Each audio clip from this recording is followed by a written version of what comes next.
한 해외 커뮤니티에 이런 댓글이 있었습니다. 케인은 호날두와 같다. 케인은 결코 페널티킥을 동료에게 내주지 않았고, 손흥민은 골든부트를 놓고 싸우고 있더라도 팀 동료에게 페널티킥을 내주는 메시와 같다. 네. 자, 여러분은 이 코멘트에 동의를 하시나요? 왜 뜬금없이 이런 댓글을 전하냐고 또 여쭙겠죠. 손흥민에게 묘한 상황이 있었기 때문입니다. 정말 재밌는 상황이에요. 네. 팀이 3대 0으로 앞선 상황에서 세인트루이스의 핸드볼 파울까지 생기면서 페널티킥을 얻게 되었습니다. 손흥민은 먼저 4m 거리에서 공을 바운드로 부안가에게 건넵니다. 그 공을 받은 부안가는 라인 밖으로 던져버리고 자신이 품고 있는 공을 가지고 손흥민에게 다가가면서 손가락 3개를 들고 헤드트릭 상황이다라고 말을 합니다.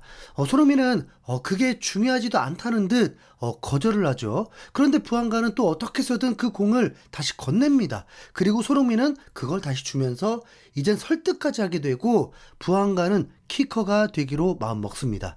자, 이전에 부안가가 페널티킥을 찬 걸 우리는 본 적이 있죠. 그리고 손흥민이 리그가 진행 중에 이적했을 때 부안가가 페널티킥 전담 키커였습니다. 손흥민의 위험은 어마어마하지만 이때 선수의 태도에 관계가 결정되기도 하죠. 올 시즌 부안가가 페널티킥을 맞는 게 합리적이라고 봅니다. 본래 전담 키커였고 뭐 잘 찼으니까요. 그렇게 보면 첫 시작은 부안가가 손흥민에게 양보를 한 겁니다. 그런데 그러자마자 손흥민은 고민조차 하지 않고 이 페널티킥은 네가 차야 한다면서 공을 다시 건넨 겁니다. 그리고 다시 설득하는 말까지 한 거죠. 자, 어찌 보면 페널티킥에 두려워서 서로 미루는 줄 알겠습니다. 2살 어린 부안가는 소니 형의 명령을 마지못해 받아들이는데 실제로 경기 후에 영국 매체와 인터뷰에서 비하인드 스토리를 공개했습니다. 소니 형이 한 골을 더 넣고 헤드트릭을 하길 바랬다. 그런데 손흥민은 내가 득점왕이라는 목표를 이루길 응원했다. 한 골을 더 넣으면 메시를 따라잡을 수 있고 실제로 내가 득점왕이 될 수도 있다라고 했습니다. 자, 우리 인간적으로다가 좀 한번 얘기해 봅시다. 이런 상황일 때 다양한 부류가 있잖아요. 부안가가 아무렇지도 않고 손흥민이 헤드트릭 하는 걸 바라지는 않았겠죠. 스스로도 갈등은 있고 어찌할지 모르는 상황인 겁니다. 양보를 하면 자신의 득점한 찬스가 사라지고 본인이 차면 소니 형의 헤드트릭을 놓치고 이미 한 팀의 헤드트릭 연속 3경기라는 미국의 희대의 기록을 세우고 더 말도 안 되는 4연속 헤드트릭 연속 경기에 서로 지그재그로 부안가 손흥민이 될 상황인 것도 분명 의미가 큽니다. 본인도 남은 시간에 페널티킥 넣고 또 추가골 넣으면 득점왕 가는 상황입니다. 다행히 메시는 아르헨티나가 월드컵 본선 확정도 됐고 큰 의미가 없는 A매치 일정인데도 국가대표 부름을 받아서 남은 3경기 중에 한 경기를 치를 수가 없게 되었고 부안가와 메시가 한 골 차이기 때문에 남은 2경기에 득점왕이 결정이 납니다. 부안가도 충분히 가능한 상황이죠. 자, 어떻게 그냥 순수하게만 소니에게 넘겨주겠습니까? 하지만 우선 예의상이든 뭐든 부안가는 소니에게 건넸습니다. 어쩌면 소니의 성격을 알고 그랬을 수도 있죠. 결과적으로 부안가는 일거양득. 부안가는 자신이 키커도 하게 되었고 소니의 마음을 얻는 팀 플레이어도 되었습니다. 그런데 이게 참 운명의 장난처럼 갑자기 VAR 하는 게 아니겠습니까? 그리고 페널티킥 취소 사태가 벌어져 버렸습니다. 이때 손흥민의 태도가 또 한 번 감동을 줍니다. 손흥민은 주심에게 다가가서 따집니다. 왜 따지죠? 지금 자신의 동료가 메시와 득점 공동 1위가 될 수 있는 상황이지 않습니까? 간단한 어필도 아니었습니다. 거의 1분 가까이를 주심에게 항의를 했습니다. 진짜 손흥민 의리 정말 멋지지 않습니까? 동료를 위한 끔찍한 마음. 이러니 LAFC 팀이 랭킹이 급상승할 수밖에 없죠. 팀을 하나로 묶어버리고 동기부여를 일으키고 동료들의 그냥 없던 실력도 끌어올리겠습니다. 준수한 스피드도 더 빨라지겠어요. 이게 바로 손흥민 효과입니다. 그래서 이 해외 팬이 이렇게 댓글을 남긴 것이었습니다. 호날두, 메시의 경우들을 다 챙겨보진 못해서 상황은 모르겠습니다만 갑자기 토트넘 시절이 생각이 납니다. 손흥민은 득점왕을 했을 때 아쉽게도 살라와 공동 득점왕이었습니다.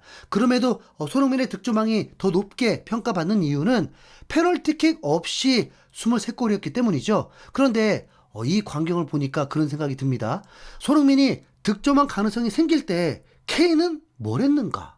네. K는 손흥민이 득점왕했던 시기에 1월부터 5월까지 3번의 페널티킥 골을 넣었습니다. 그런데 2번의 페널티킥 골이 하필 시즌 마지막 5월에 나옵니다. 그때 상황이요. 4위가 될까 말까였습니다. 어찌 보면 골보다 승리가 더 중요했습니다. 그런데 2022년 5월 12일 4위 단두대 매치인 북런던 더비전에서 토트넘이 3대0 대승을 거두게 됩니다. 이때 케인이 페널티킥 골을 넣었습니다. 그리고 경기도 이겼고 손흥민도 득점도 했습니다. 그런데 이제 다음 경기가 번리전이었는데 살라와 손흥민이 득점 1점 차였습니다. 그런데 하필 번리전에서 페널티킥 골로 1대0 승리를 거두는데 이때는 손흥민에게 충분히 넘겨줄 수도 있었을 텐데 케인은 페널티킥 양보할 마음이 단 0.1%도 없었습니다. 케인 저 싫어하는 거 아니고요. 아쉽다는 의미입니다. 케인은 실제로 과거에 자신의 득점왕을 위해서 가만히 둬도 들어갈 골을 본인이 갖다 대면서 자신의 골이라고 인터뷰에도 딸까지 걸면서 자신의 골을 주장했던 분이시죠. 네. 물론 케인은 프리미어리그 역대 득점왕이 목표였으니까 한 골이라도 중요했는지 모르겠습니다. 네. 케인과 손흥민의 차이를 아시겠죠? 네. 예전에도 말했던 부분인데 케인이 받은 혜택을 손흥민도 그대로 받았다면 손흥민도 득점왕 몇 차례 했을 것입니다. 네. 케인은 마지막 경기조차 득점왕 도움을 주지 못했고 결국 손흥민은 공동 득점왕에 만족해야 했습니다. 손흥민은 ABC 방송 굿모닝 아메리카에 출연해서 이런 질문을 받았습니다.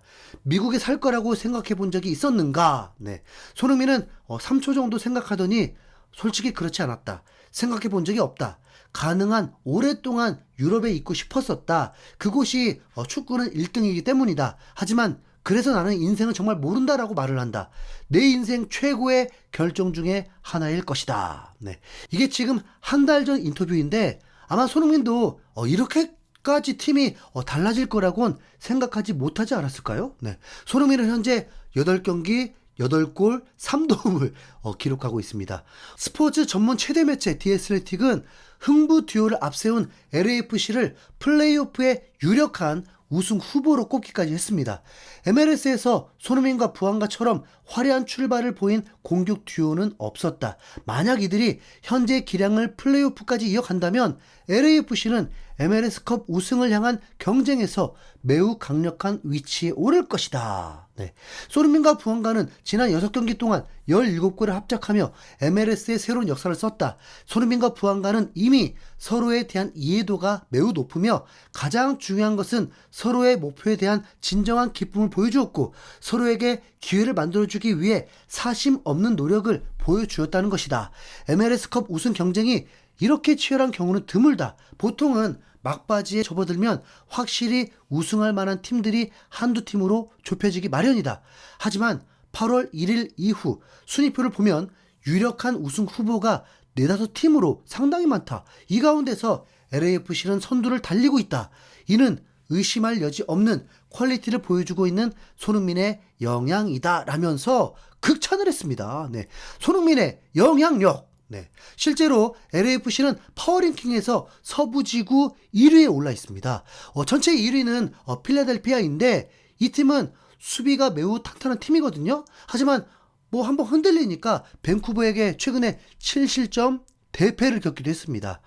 자, 앞으로도 MLS 선수들이 손흥민 앞에서 벌벌 떨게 될지 아니면 오히려 이제 터프하게 손흥민을 막으려 할지 모르겠지만 모든 전문가들은 MLS가 수비 자체가 약하다고 입을 모으고 있거든요.